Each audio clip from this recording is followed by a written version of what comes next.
Assembly parliament సమావేశాల నేపథ్యంలో ఆదాని నిరసన పట్ల కాంగ్రెస్ ద్వంద్వ వైఖరి అవలంబిస్తోందని మాజీ మంత్రి ఎమ్మెల్యే సవితా ఇంద్రారెడ్డి ఆగ్రహం వ్యక్తం చేశారు. తెలంగాణలో బీఆర్ఎస్ ఎమ్మెల్యేలు ఎమ్మెల్సీల అరెస్టుపై రేవంత్ సర్కార్ ద్వంద్వ నీతిని ఎండగట్టారు. పార్లమెంట్ ఆవరణలో ఆదానికి వ్యతిరేకంగా కాంగ్రెస్ ఎంపీలు ఆందోళన చేస్తుంటే తెలంగాణ అసెంబ్లీ ఆవరణలో నిరసనకు దిగిన బీఆర్ఎస్ ఎమ్మెల్యేలను ఎమ్మెల్సీలను అరెస్టు చేశారంటూ ధ్వజమెత్తారు. తెలంగాణ ప్రభుత్వం తీరును ప్రజలు గమనిస్తున్నారని, తగిన సమయంలో గుణపాఠం చెప్పడం ఖాయమని హెచ్చరించారు. అసెంబ్లీ పోతా ఉంటే అరెస్ట్ చేశారు. ఎందుకు అరెస్ట్ చేశారో వాళ్ళకే తెలియాలి. అదాని రేవంత్ రెడ్డి చీకటి ఒప్పందం అందరికీ తెలుసు.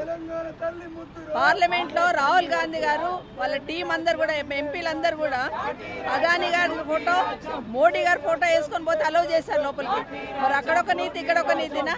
అసెంబ్లీలోకి పోతామంటే ఈరోజు అకారణంగా అరెస్ట్ చేశారు. అందులో మేము ఏమీ వేసుకోలేదు, మామూలుగా గులాబీ కండ వేసుకున్నాం. అయినా కూడా మమ్మల్ని అరెస్ట్ చేసి తీసుకొచ్చారు. ఈరోజు తెలంగాణ ప్రజలందరూ గమనిస్తూ ఉన్నారు.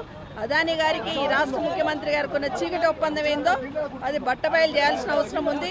ఖచ్చితంగా పైన రాహుల్ గాంధీది ఒక మాట, కింద రేవంత్ రెడ్డి గారిది ఒక మాట. ద్వంద్వ నీతితోని కాంగ్రెస్ పార్టీ పనిచేస్తుందని అర్థమవుతుంది. ఈరోజు అన్నిటికన్నా ముఖ్యంగా కేసీఆర్ గారు నవంబర్ 29 నాడు మొదలుపెట్టిన దీక్ష దివాస్ ఈరోజు ఫలప్రదమైన రోజు. తెలంగాణ రాష్ట్రం రావడానికి ఈరోజు అంకురార్పణ జరిగిన రోజు.